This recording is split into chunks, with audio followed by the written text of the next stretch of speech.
Hi everyone, it's Roger here from What's on DisneyPlus.com. A quick news update for you guys on some of the Marvel news that came out at D23 Brazil. But before we go any further, make sure you do hit that subscribe button to keep up with the latest Disney Plus news. So this past weekend, Disney headed to Brazil for the D23 Brazil event. This was a brand new event, first time they've done it there.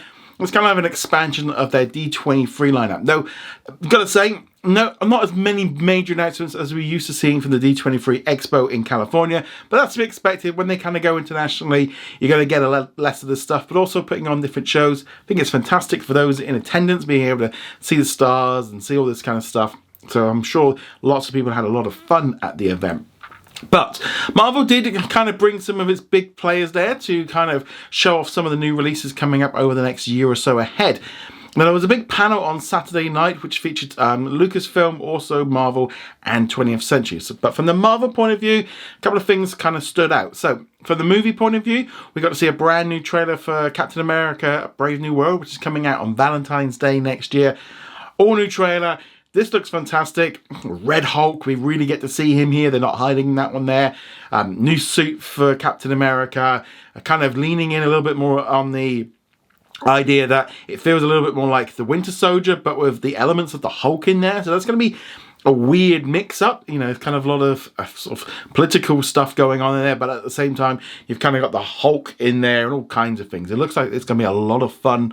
Looking forward to seeing what they do with that one. Also, Anthony Mackie was on stage and stuff at the event, so that's pretty cool. Also, we got to see a brand new trailer for Thunderbolts, which is going to be coming out in May. David Harbour was there to kind of show off a brand new trailer, which was also released to us all at home. Kind of an extended look of the trailer.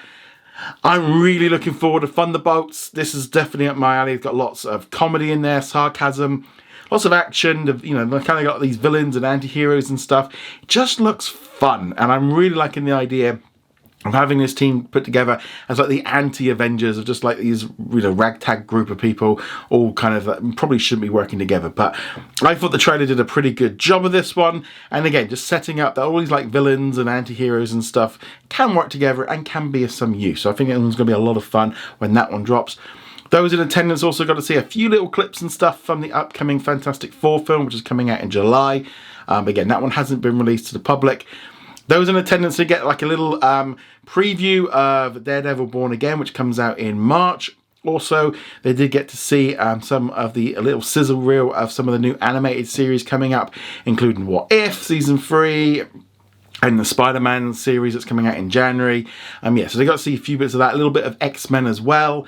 It was confirmed, for example, like Storm is going to be popping up in Marvel's What If. There's going to be a new trailer dropping today, but I'll kind of go through that one tomorrow once that one's come down. But yeah, so lots of big news. I know there's a lot of people kind of expecting more Marvel news to come out of it. I think the days of the D23 events where we were getting multiple new shows, multiple new films, lots of teasers, lots of trailers and stuff, those days are gone. You know, we're getting a lot less content being created.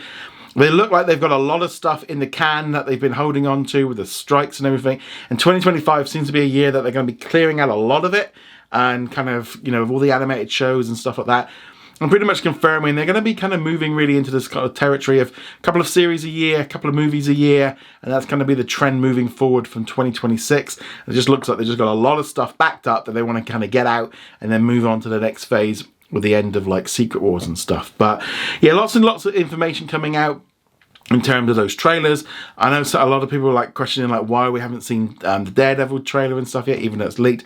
The simple truth is, with TV series, they don't need to promote them in the same way that a big movie comes out, because both Captain America and Thunderbolts could be billion-dollar movies. They're going to make a lot of money, where Daredevil and Ironheart and those kind of things aren't in that same vein. They're not going to make that kind of money.